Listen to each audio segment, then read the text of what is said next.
ਦੇ ਟੋਟੇ 260 ਵੀ ਅੱਗੇ ਲੰਘ ਗਿਆ। ਉਸ ਤੋਂ ਬਾਅਦ ਰੂਸੀ ਵੀ ਲੰਘ ਗਿਆ ਤੇ ਹੁਣ ਆਪਾਂ ਲਗਾ ਰਹੇ ਮੈਸੀ ਫਰਗੋਸ਼। ਇਹਦੀ ਪਰਫਾਰਮੈਂਸ ਚੈੱਕ ਕਰਨੀ ਹੈ, ਕਿਆ ਪਤਾ ਹੈ ਰੁਕ ਵੀ ਸਕਦਾ, ਕਿਆ ਪਤਾ ਲੰਘ ਵੀ ਸਕਦਾ। ਰਸਤਾ ਬਹੁਤ ਜ਼ਿਆਦਾ ਖਰਾਬ ਹੈ, ਵੀ ਚੈੱਕ ਕਰੋ ਲੀਆਂ ਦੀ ਹਾਲਤ।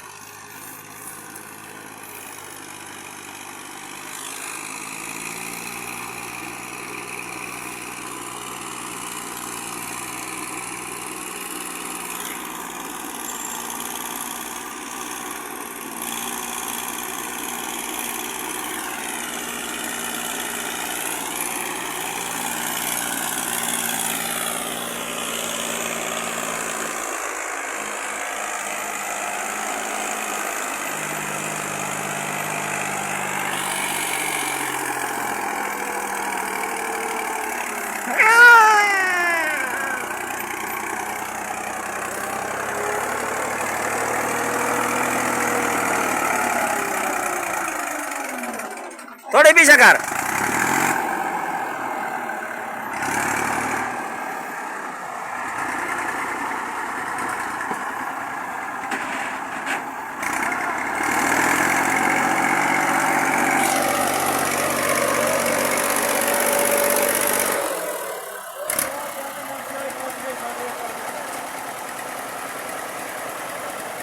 ਉਹਨੂੰ ਆਖ ਦੜੇ ਤੇ ਚੜਾਉਣ ਦਾ ਕੋਈ ਫਾਇਦਾ ਹੈ? ਕਾਬੀ ਹੈ ਓਏ।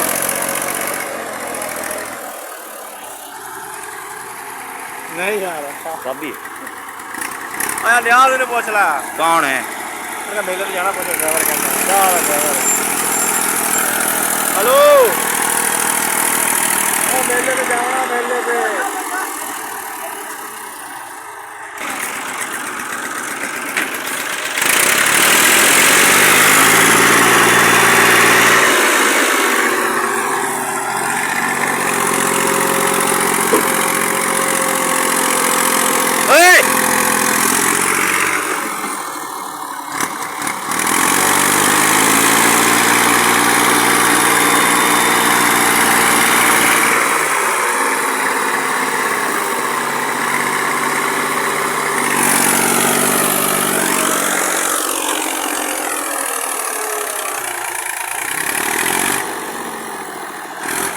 टोचन बावड़ा पोसी है।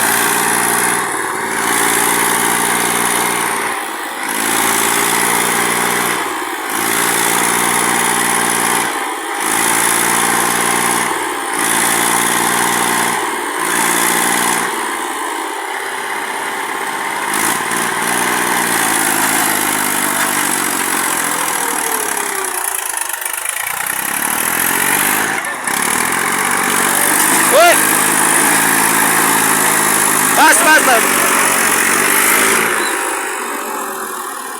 नहीं टोए ना मरा लंका ढेर ना लावे।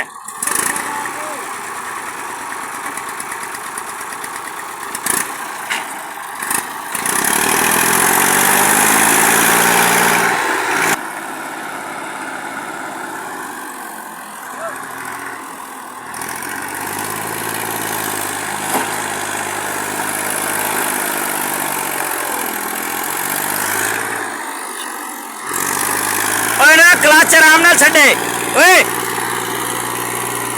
क्लच आराम ना छे नु